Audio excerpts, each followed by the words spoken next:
ఒక్క బియ్యం గింజ కూడా వృధా కాకుండా ఈరోజు కోట్లాది మంది సన్న బియ్యంతో అన్నం తింటున్నారా లేదా మా అక్కల్ని చెప్పమని నేను అడుగుతున్నా. ఇంటి ఆయనకు తెలియకపోవచ్చు బియ్యం ఎక్కడి నుంచి వచ్చినాయో, కానీ మా అక్కలకైతే తెలుసు కదా ఆ బియ్యము ఈ తమ్ముడు రేవంత్ రెడ్డి మీకు సన్న బియ్యం ఇచ్చిండు అన్న సంగతి. ఆనాడు ఊర్లలో వ్యవసాయానికి ఉచిత కరెంట్ ఇస్తుంటే అయ్యా మరి మాకైతే భూమి లేదు, భూమి ఉన్నోళ్ళకే రైతు భరోసా ఇస్తేవి, భూమి ఉన్నోళ్ళకే ఉచిత కరెంట్ ఇస్తేవి, భూమి ఉన్నోళ్ళకే అగ్వ సగ్వకు ఎరువులు ఇస్తేవి. మరి పట్నంలో ఉన్న మా పరిస్థితి ఏంది అని అంటే నిజంగానే కదా పేదోళ్ళ గురించి ఆలోచన చేయాలి కదని ఈరోజు ప్రతి పేదవాడికి 200 యూనిట్లు ఉచిత కరెంటు, మీ ఇంట్లో కరెంటు బిల్లు కట్టకుండా మీ ఇళ్ళలో కరెంటు వస్తుందా లేదా, లైట్ వేసినప్పుడల్లా మా అక్కల్ని గుర్తు చేయమని అడుగుతున్నా.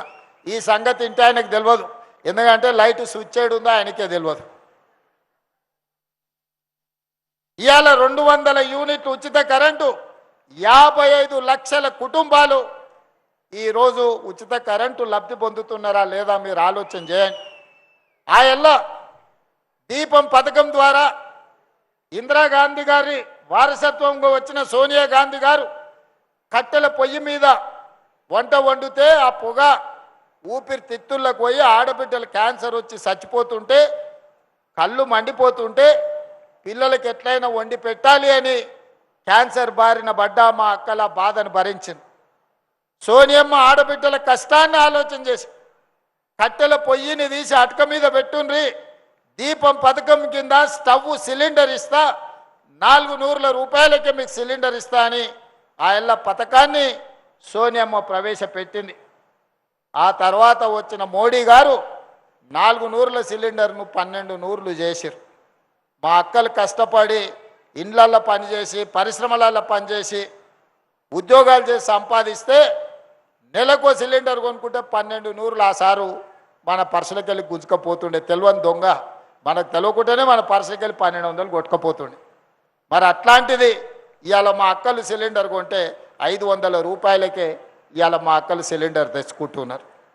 అదేవిధంగా ఆ ఎల్ల బతుకమ్మ చీరలు, పండుగ పూట చీరలు పెడతాం, బతుకమ్మ ఆడుకోవాలని చీరలు ఇస్తే ఆ చీరలు ఇంటి ముందల ఊర్లలో వ్యవసాయ పొలాల కాడ పిట్టల్ని బెదరగొట్టడానికే కట్టేటోళ్ళు. ఇంటి ముందల మన ఏంది అది కర్టెన్ లాగా కట్టేటోళ్ళు మా అక్కలు, ఇట్లా రూమ్కు మధ్యలో పరద లెక్క. కానీ ఇవాళ ఆ ఇందిరమ్మ చీరలు వద్దు, ఆ ఇళ్ళ ఇందిరమ్మ చీరల పేరు మీద బతుకమ్మ చీరల పేరు మీద వాళ్ళంటే మేము ఇందిరమ్మ చీరలు ఇస్తామంటే బతుకమ్మ చీరలలో ఇందిరమ్మ చీరలు వద్దన్నారు. అయినా సరే మా అక్కలకు నేను పెట్టే చీర పుట్టింటోళ్ళు పెట్టిన సారే అని నేను చీర పెడితే గాడ మా అక్క ఇందిరమ్మ చీర కట్టుకొని వచ్చింది. మా అక్క గాడు ఉన్నది, లేచి నిలబడక్క చూపిరు అందరు, చూడు మా అక్క ఎంత మంచిగా ఉందో. ఇగో ఇన్ని వేల మందిలో మా అక్క మంచిగా మెరిసిపోతుంది పాలపిట్ట లెక్క. మరి మీ తమ్ముడు పెట్టిన సారే ఇందిరమ్మ చీర కట్టుకొని మా అక్క పండుగ పూట వచ్చింది మా ఇంటికి. ఈ చీర మీ తమ్ముడు పెట్టింది కాదా అక్క? 1,00,00,000 మందికి ఇందిరమ్మ చీరలు ఈరోజు రాష్ట్రంలో 1,00,00,000 మంది ఆడబిడ్డలకి ఇవ్వాల నేను ఇందిరమ్మ చీర పెట్టిన.